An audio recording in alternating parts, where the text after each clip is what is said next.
अपने मौला का प्यारा हमारा नबी, अपने मौला का प्यारा हमारा नबी, दोनों आलम का दुल्हा हमारा नबी। আমার ভাইরা বন্ধুরা, আল্লাহর ওলিদের কেমন ক্ষমতা আমার আল্লাহ পাক দান করেছেন, মনোযোগ দিয়ে শুনেন আমার ভাইরা।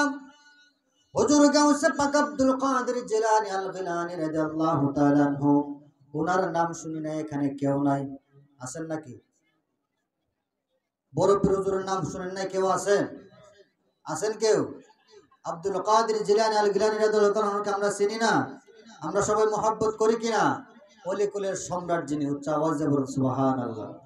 হুজুর গাউসে পাক আব্দুল কাদের জিলানী আল গিলানী রাদিয়াল্লাহু তাআলা আনহু, ওনার একজন আশিক, ওনার একজন মুহিব্বিন আশিক। আমার ভাইরা, ওই আশিক যখন রাত্রে ঘুমাইতে গেল, ঘুমানোর পরে এক রাত্রে ওই আশিকের 70 বার স্বপ্নদোষ হয়েছে, বলেন সুবহানাল্লাহ। কয়বার হয়েছে? 70 বার। তো যে ব্যক্তির এক রাতে 70 বার স্বপ্নদোষ হয়, বিষয়টা কি খুশির না চিন্তার? একটা আওয়াজ যাবেন না, খুশি নাকি চিন্তা? একবার ভাবেন তো, একবার যদি 70 বার স্বপ্নদোষ এক রাতে, এরার বাচ্চা তার কোনো ক্ষমতা তাহে? আল্লাহ বাঁচায় রাখলে থাকবো কি, ঠিক না? ওই আশিক তার এক রাত্রে 70 বার স্বপ্নদোষ হয়েছে। এক রাত্রে যখন 70 বার স্বপ্নদোষ হলো আমার ভাইয়েরা, সকালবেলা যখন হলো, আল্লাহর ওলি হুজুর গাউসে পাক আব্দুল কাদের জিলানী আল গিলানী রাদিয়াল্লাহু তাআলা আনহু ওনার দরবারে গেলেন এই বিষয়টা বলার জন্য, যে হুজুর আমার এক রাত্রে এমন একটা অবস্থা হয়েছে। অবস্থা জানানোর জন্য আল্লাহর ওলির দরবারে গিয়েছেন। কিন্তু আমার ভাইয়েরা, আল্লাহর ওলিদের কেমন ক্ষমতা, কেমন পাওয়ার, একটু মনোযোগ দিয়ে শোনেন। হুজুর গাউসে পাক আব্দুল কাদের জিলানী আল গিলানী রাদিয়াল্লাহু তাআলা আনহু ওই ভক্তের দিকে তাকিয়ে বলতেছে, ও আমার ভক্ত, ও আমার আশিক, তুমি কেন এসেছো আমি জানি। মুস্কি হেসে দিয়ে বলতেছে, গতকালকে রাত্রে তোমার 70 বার স্বপ্নদোষ হয়েছে। 70 বার স্বপ্নদোষ কেন হয়েছে এর হাকিকত জানার জন্য আমার দরবারে তুমি এসেছো। উচ্চ আওয়াজ দিয়ে বলেন সুবহানাল্লাহ। আমার ভাইয়েরা, অনেকে তো বলে আল্লাহর ওলি কোনো কিছু জানে না। ওই হেডমুলা বেড়াইতে রে, যদি মুহের মধ্যে বুম বাষ্ট করেন, পায়খানা ছাড়া কোনো কিছু বের হবে না, কারণ তারা তো ক্ষমতা কি জানেই না, ঠিক না?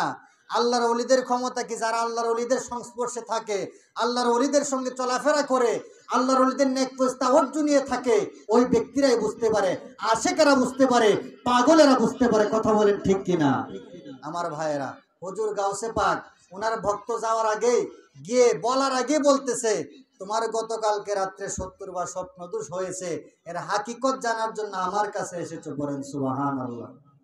তখন ওই ব্যক্তিরা চিন্তায় পড়ে গেল, কিরে, আমি তো হুজুরকে বলি নাই, আমার খবর আমি জানি আর আমার আল্লাহ ভালো জানে, আর কাউকে তো আমি জানাই নাই।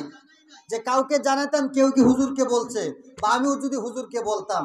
আমার ভাইরা এই কথা ভাবতে ভাবতে হুজুরকে বলতেছে, হুজুর আমি তো আপনাকে বলি নাই, কিন্তু আপনি কিভাবে এই খবরটা জানলেন, কিভাবে আপনি আমার এই অবস্থা সম্পর্কে অবগত হলেন? উচ্চ আওয়াজ দিয়ে বলুন সুবহানাল্লাহ।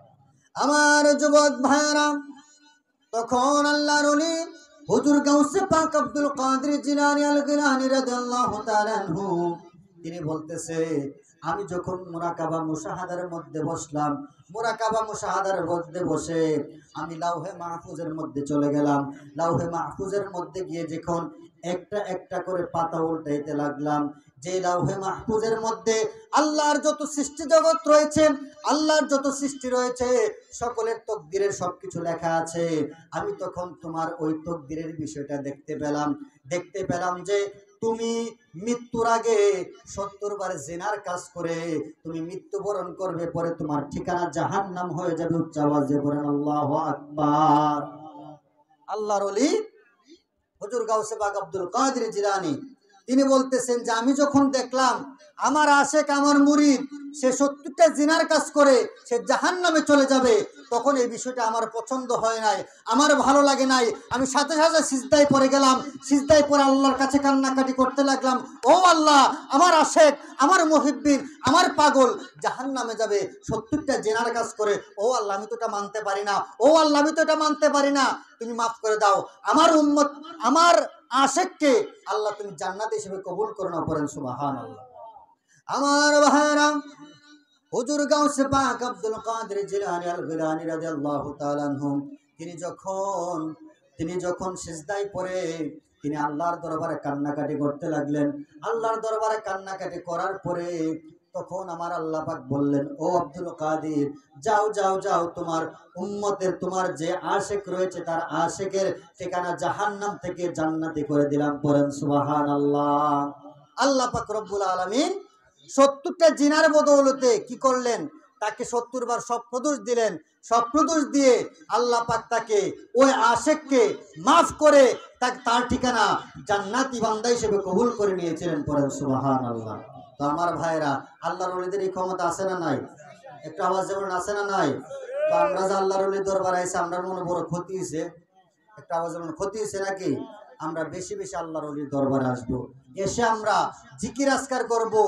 মুর্শিদ কেবলা আমাদেরকে কোন আমলের কথা বলতেছে, ওই আমলগুলো নিব, নিয়ে আমাদের জীবনে আমরা কার্যকরী হিসেবে কাজ করব। আমরা আমল আকলাক ঠিক রেখে চলাফেরা করব, রাসূলের মহব্বত নিয়ে চলবো। আল্লাহর ওলি আমাদের মুর্শিদ কেবলা যে কাজগুলো করার কথা বলে, ওই কাজগুলো আমরা মহব্বত নিয়ে করব। সবাই রাজি আছেন তো ইনশাআল্লাহ? যে আওয়াজ দেন মনে রাজি না, রাজি আছেন তো ইনশাআল্লাহ? যদি ওই রকম ভাবে মহব্বত নিয়ে কাজ করতে পারেন, আল্লাহ ওয়ালা হতে বেশি দেরি হবে না। আল্লাহ পাক রব্বুল আলামিন আমাদের সবাইকে খাঁটি উম্মত হিসেবে, ওলি আল্লাহর আশিক হিসেবে, আল্লাহর প্রিয় মকবুল বান্দা হিসেবে কবুল করুক, বলে না।